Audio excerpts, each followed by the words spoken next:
Selamat pagi Bapak Ibu Saudara sekalian.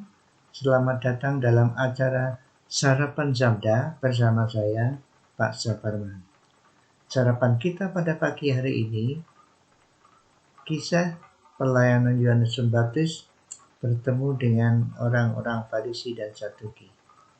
Itu terdapat dalam Matius 3 ayat yang ke-7 sampai dengan ayat yang ke-12.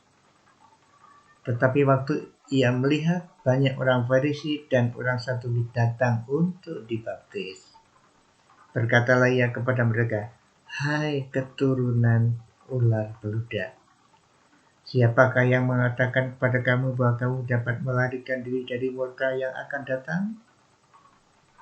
Jadi hasilkanlah buah yang sesuai dengan pertobatan. Dan janganlah mengira bahwa kamu dapat berkata dalam hatimu, Abraham adalah bapa kami. Karena aku berkata kepadamu, Allah dapat menjadikan anak-anak bagi Abraham dari batu-batu ini."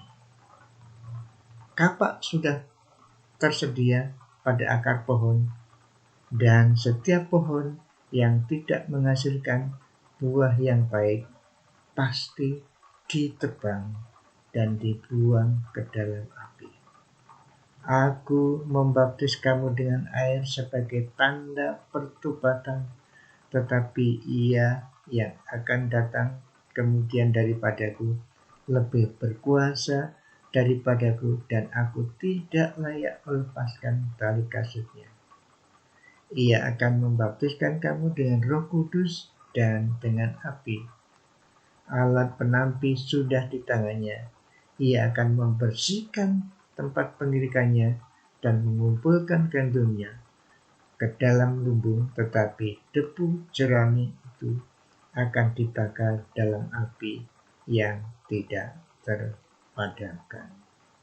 Pada dasarnya pelayanan Yohanes Pembaptis kepada orang Farisi mengingatkan kepada mereka supaya tidak mengandalkan kebenarannya di diri sendiri, tetapi supaya mereka menghasilkan pertobatan dengan suatu perbuatan yang baik. Kemudian dia menceritakan Yesus, nanti yang kita akan bicarakan berikutnya. Jadi seperti ini yang dikatakan Yohanes Pembaptis ini.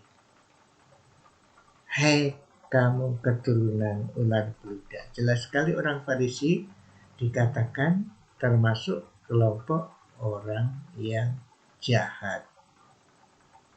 Tidak dijelaskan di sini mengapa disebut orang yang jahat, tetapi dijelaskan di situ hanya dikatakan bahwa mereka rupanya itu membanggakan perbuatannya sendiri, menaati hukum Taurat dalam arti tafsiran hukum Tauratnya sendiri dan merasa benar. Itu yang ditegur keras oleh Yohanes Pembaptis.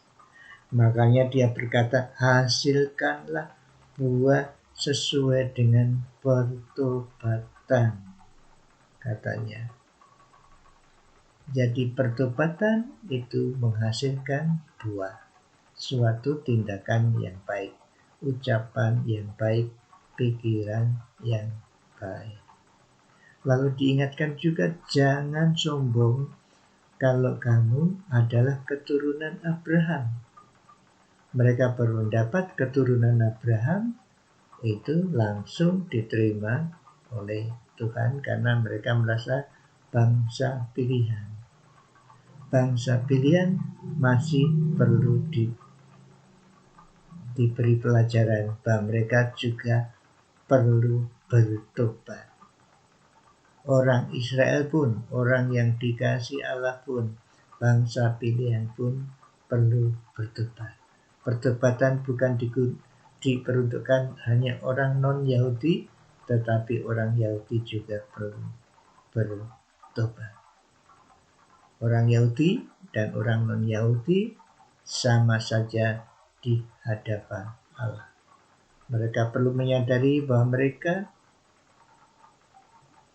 tidak mampu melakukan hukum yang diberikan Tuhan kepada mereka, yaitu kitab Torah, tidak mampu melakukan itu. Dan orang yang bukan Yahudi juga tidak mampu melakukan perbuatan baiknya, oleh karena sudah ada dosa di dalam semua manusia. Saudara dan saya perlu menyadari bahwa kita tidak mampu dengan usaha sendiri bisa berhubungan dengan Allah. Hanya dengan sadar bahwa kita berdosa, lalu mempercayai bahwa dosa kita ditebus oleh kematian Yesus Kristus di kayu salib untuk mengampuni dosa-dosa kita dan bangkit pada hari yang ketiga, kemudian naik ke surga. Dengan mempercayakan diri kita kepada Yesus sebagai Tuhan dan Juru Selamat, kita dimampukan untuk menghasilkan perbuatan baik. Ingat, perbuatan baik tidak membawa kita ke surga, tetapi orang yang percaya kepada Tuhan Yesus dalam perjalanan menuju surga menghasilkan perbuatan baik. Pagi ini marilah kita sadar betapa hebatnya, besarnya kasih Allah kepada kita, sehingga memberikan anaknya Tuhan Yesus Kristus yang bulan ini, Desember ini, mulai dikotbahkan kepada umat, mengingat kelahiran beliau. Mari kembali kita sadar secara khusus dalam bulan Desember ini. Kalau kita sadar bahwa kita tidak bisa berbuat apa-apa untuk menyenangkan hati Allah kecuali dengan pertolongan Tuhan, kita mampu merefleksikan kepercayaan kita, maka kita bisa membagikan kepada orang lain. Secara khusus di musim Natal ini, mari kita merefleksikan keyakinan kita akan Juru Selamat berupa pikiran, perbuatan, dan ucapan yang menjadi berkat bagi orang lain, sehingga orang lain bisa mengerti Juru Selamat kita, Tuhan Yesus Kristus. Tuhan Yesus, kami mengucap terima kasih karena Engkau tidak pilih kasih. Keturunan Abraham pun perlu bertobat, sama seperti kami semua manusia di dunia ini. Perlu sadar bahwa tidak mampu untuk berhubungan dengan Dikau kecuali bersandar kepada kematian dan kebangkitan Tuhan Yesus Kristus dari antara orang mati, sehingga kami bisa menghasilkan perbuatan yang baik. Tolonglah kami hari ini merefleksikan perbuatan baik, ucapan baik, pikiran yang baik, sehingga orang di sekitar kami bisa membaca bahwa kami adalah anak-anak Tuhan, warga kerajaan surga. Terima kasih Tuhan Yesus. Amin. Selamat beraktivitas. Tuhan Yesus memberkati.